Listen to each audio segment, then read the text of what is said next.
welcome back to my channel. If you are new here, please subscribe my channel for more videos. आज हम बात करेंगे section 13 civil procedure code की, जो कि बात करता है विदेशी निर्णय कब निश्चायक नहीं होगा. It means when foreign judgement not conclusive.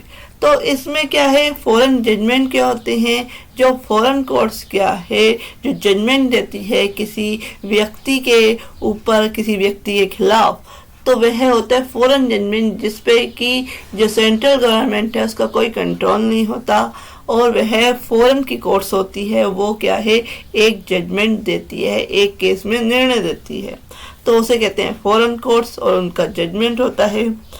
अगर इस जो सेक्शन है सेक्शन 13 वो बात करता है कि विदेशी निर्णय कब निश्चायक नहीं होगा, कब कंक्लूसिव नहीं होगा, कब उसका प्रभाव नहीं होगा.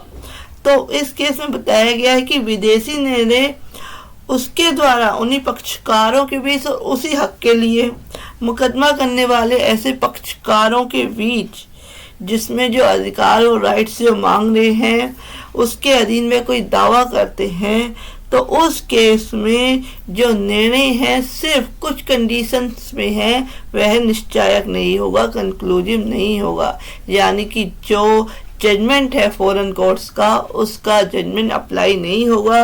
वो कंडीशंस बताई गई हैं सेक्शन 13 में कि वह अगर वो जो जजमेंट है, जो केस में जो जजमेंट दिया गया है, वह सक्षम अधिकारता वाले न्यायालय द्वारा नहीं सुना गया है.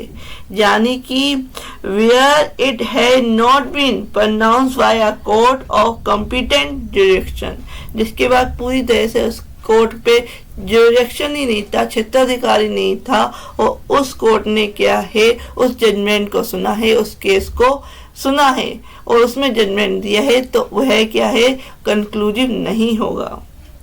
नेक्स्ट आते हैं कि वह मामले में गुणागुण के आधार पर नहीं दिया गया है. It means where it had not been given on the merit of the case, यानी कि जो केस है उसके जो ग्राउंड्स हैं उसके आधार पर क्या है केस डिसाइड नहीं किया गया है, तो वह फॉरेन का जजमेंट अप्लाई नहीं होगा, यानी कि कंक्लूसिव नहीं होगा. नेक्स्ट आता है कि कार्रवाइयों के सत्र दर्शने से स्पष्ट है, यानी कि कार्रवाइयाँ जो प्रोसीडिंग्स हुई है उससे स्पष्ट है कि वह अंतर्राष्ट्रीय विधि के अशुद्ध बोध पर और भारत की विधि को उन मामलों में जिनको वे लागू होते हैं मान्यता देने से इनकार करने पर आधारित है. कि जो जजमेंट दिया गया है वो इस प्रकार का है कि वह क्या है पूरी तरह से स्पष्ट रूप से उसको क्या है डिफाइन नहीं किया गया है, और जो लॉ है, जो कानून है, वह इंडिया की जो लॉ है उससे किसी तरह से क्या है क्रैश होता है.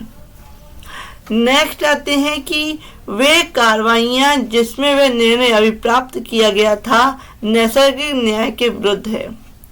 Where the proceeding in which the judgment bar obtained are opposite of natural justice, जो प्रोसीडिंग्स अप्लाई की गई हैं उस केस में वह क्या है नेचुरल जो जस्टिस है उसके सिद्धांत पे अप्लाई नहीं होती है, तो उस जजमेंट को फॉरेन के जजमेंट को क्या है कंक्लूसिव नहीं माना जाएगा. नेक्स्ट आते हैं कि वह कपट द्वारा भी प्राप्त किया गया है. Where it has been obtained by fraud, यानी किसी की तरह के फ्रॉड के द्वारा क्या है उस केस में जो जजमेंट है वो प्राप्त किया गया है, तो उस केस में जो फॉरेन का जो कोर्ट का जो जजमेंट है वो कंक्लूसिव यानी कि निश्चायक नहीं होगा. नेक्स्ट आते हैं कि वे भारत में प्रवृत्त किसी विधि के भंग पर आधारित दावे को ठीक ठहराता है. यानी कोई लॉ जो है where it substance a claim founded on the breach of any law in force in India, यानी कि कोई लॉ जो इंडिया में बनी हुई है उस लॉ को कहीं ना कहीं वह भंग करता है, उस लॉ का क्या है क्रैश करता है, तो वह जो जजमेंट है वह क्या है कंक्लूसिव नहीं माना जाएगा. तो जो जजमेंट की जो कंडीशंस दी गई हैं, जो कंडीशंस दी गई हैं कि इन्हीं आधारों पे क्या है कोई फॉरेन के जजमेंट को क्या है कंक्लूसिव यानी कि निर्णय तक नहीं माना जाएगा, निश्चायक नहीं माना जाएगा. अदरवाइज जो फोरन के जजमेंट है वो अप्लीकेबल होंगे। तो ये बात करता है सेक्शन 13।